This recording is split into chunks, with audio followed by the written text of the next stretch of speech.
दोस्तों, मेरा नाम अभिषेक बोहरा, मैं आरसीएम की सेकेंड जनरेशन से हूँ और मेरे माता पिता जो मेरे सामने बैठे हुए चंदा सुरेंद्र कुमार बोहरा, उन्होंने सालों पहले एक बहुत ही अच्छा डिसीजन लिया था, आरसीएम अभियान से जुड़ने का डिसीजन।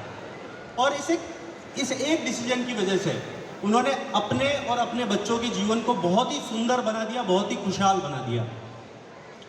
दोस्तों, अगर मैं उनके बैकग्राउंड की बात करूं तो वो एक middle class, lower middle class background से आते हैं। उनकी एजुकेशन बहुत ही सीमित एजुकेशन रही हुई है। फिर भी इस सिस्टम में मेहनत करते हुए उन्होंने आरसीएम में राइजिंग कोर के लेवल पे पहुंचे।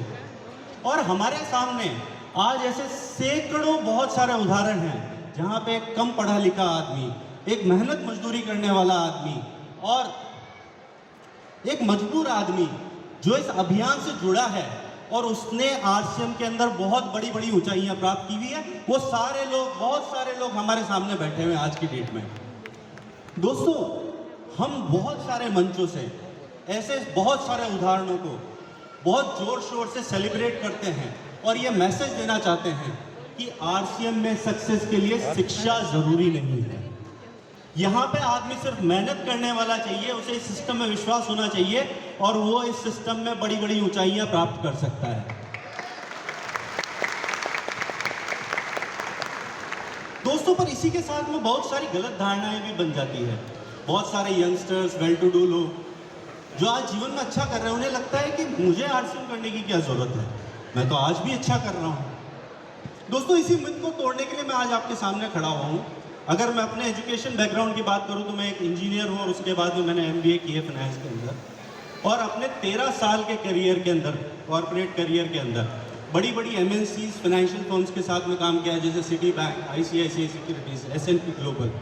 और आज मैं एक स्टार्टअप के साथ में जुड़ा हुआ हूँ। और जैसा कि अंजलि ने बताया कि आज की पिछले साल मैंने 50 लाख रुपए साल के कमाए हैं। फिर मैं आरसीएम में क्यों आया हूँ, क्या जरूरत पड़ गई मुझे आरसीएम में आने की?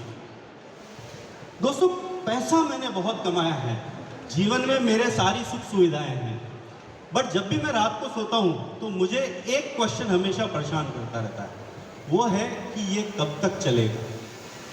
जब तक मेरी नौकरी है तब तक तो मेरे पास पैसा आता जाएगा, पर उसके बाद क्या मैं लाइफस्टाइल मेंटेन कर पाऊंगा? क्या मैं अपने बच्चों को उतना अच्छा भविष्य दे पाऊंगा? शायद नहीं।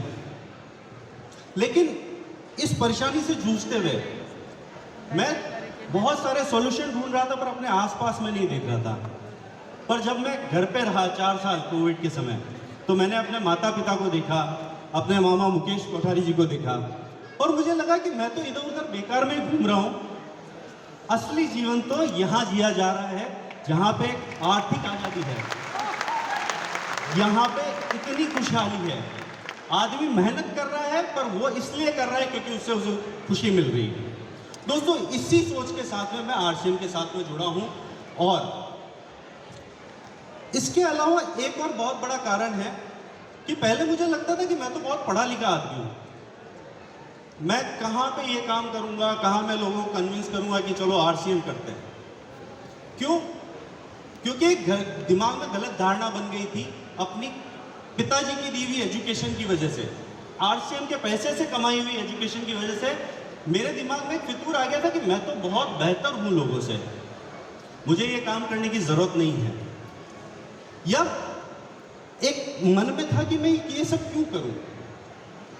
पर जब जीवन में मैं देखता हूं कि आज मैं पैसा कमा रहा हूं पर मेरा बॉस मुझे नकारा समझता है और मेरे जूनियर्स के जीवन का सबसे बड़ा कांटा मैं हूं।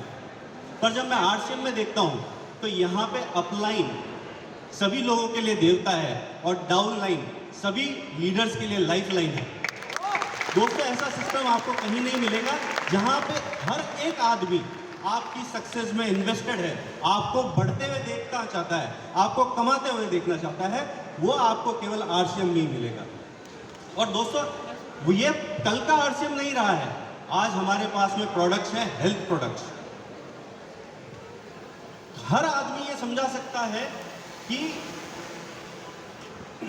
हेल्थ कार्ड का क्या फायदा है या गामा ओरिजिनल का क्या फायदा है, पर एक पढ़ा लिखा आदमी इन चीजों की बारीकियों को, टेक्निकलिटीज को समझ सकता है और बेहतर समझा सकता है।